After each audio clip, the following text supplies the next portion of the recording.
शिवसेनेचे नेते आणि खासदार प्रतापराव जाधव साहेब आहेत आपल्यासोबत। साहेब, खरं तर ज्या पद्धतीने आंदोलन दिल्लीमध्ये सुरू आहे त्याचे पडसाद महाराष्ट्रामध्ये देखील उमटत आहेत। नेमकं या सगळ्यांकडे केंद्र सरकार लक्ष देत नाही असे आरोप होत आहेत। नाही, असा आरोप करणं मला वाटते थोडं चुकीचं होईल। ज्यावेळेस नीटचं पेपरफुटी प्रकरण समोर आलं त्यावेळेस तात्काळ त्याच्यावर SIT सर्व प्रकारच्या संस्थांना आदेश देऊन त्याची जलद गतीनं चौकशी आणि तपास झाला। जवळपास सर्व आरोपी अटक झालेले आहेत। एवढंच नाही तर काल आदरणीय पंतप्रधानांनी ह्या सर्व केसेस फास्ट ट्रॅक कोर्टामध्ये चालवून दोषींना कडक सजा देण्याबाबतीचं सुद्धा जाहीर केलेलं आहे।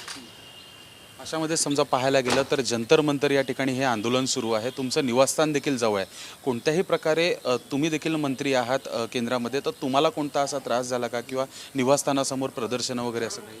नाही, असा कुठलाही त्रास विद्यार्थ्यांनी दिला नाही। या विद्यार्थ्याचं आंदोलन अतिशय शांततेनं चालू आहे।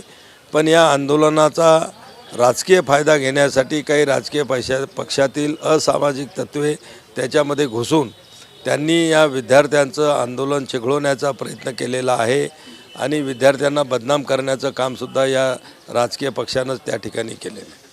रोज संसदेमध्ये कामकाज होत नाही आहे। राहुल गांधी संध्याकाळच्या वेळेस काहीतरी वेगळी रणनीती आखतायत, सरकारला घेरण्याचा प्रयत्न करतायत, दिल्लीमध्ये अनेक ठिकाणी मोठमोठ्या घडामोडी करतायत। अशामध्ये संसदेचं कामकाज न चालणं आणि राहुल गांधी यांची वेगळी दिशा आणि महाराष्ट्रातले देखील काही खासदार आहेत ते त्यांच्यासोबत उभे असतात। नाही, हे बघा, जे आंदोलक विद्यार्थी आहे, CJP आहे, या सगळ्यांची इच्छा या विषयावर संसदेमध्ये सखोल चर्चा झाली पाहिजेत हीच आहे। आणि आमचे सरकारची आणि पंतप्रधान आदरणीय नरेंद्र मोदी साहेबांची सुद्धा हीच इच्छा आहे की आम्ही चर्चा करायला तयार आहोत।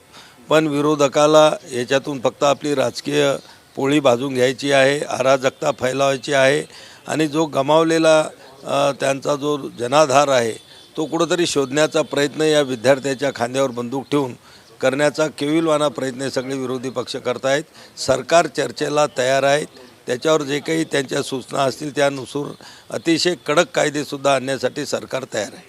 CJPच्या आंदोलनानिमित्त पुन्हा एकदा ठाकरे बंधू एकत्र येत आहेत। महाराष्ट्रामध्ये मुंबईमध्ये आज मोर्चा देखील त्यांचा निघतो आहे। एक मुद्दा मिळाला आहे का ठाकरे बंधूंना पुन्हा एकत्र यायचा? हे बघा, त्यांचा प्रयोग याच्या अगोदरसुद्धा मला वाटते मुंबई महानगरपालिकेमध्ये झालेला आहे। त्याचाही मोठा गाजावाजा माध्यमांनी केला होता आणि त्याचे परिणामसुद्धा समोर आलेले आहेत।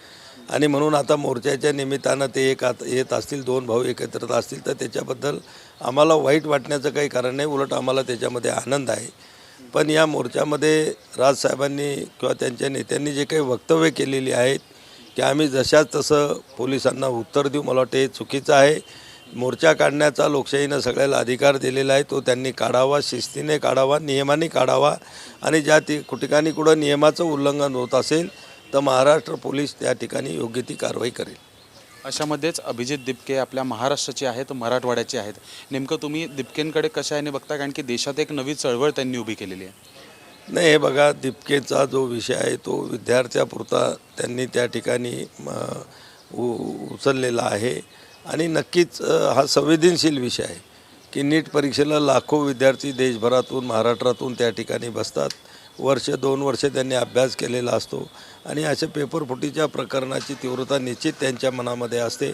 पण हे जे काही प्रकार घडलेले आहेत याची दखल NDA सरकारनं अतिशय गांभीर्यानं घेतलेली आहे आणि सर्व दोषींना अटकसुद्धा झालेली आहे। धन्यवाद आमच्याशी बोलल्याबद्दल। व्हिडिओ जर्नलिस्ट मनोज सोलंकी सोबत मी शुभम उमाये, जय महाराष्ट्र न्यूज, दिल्ली।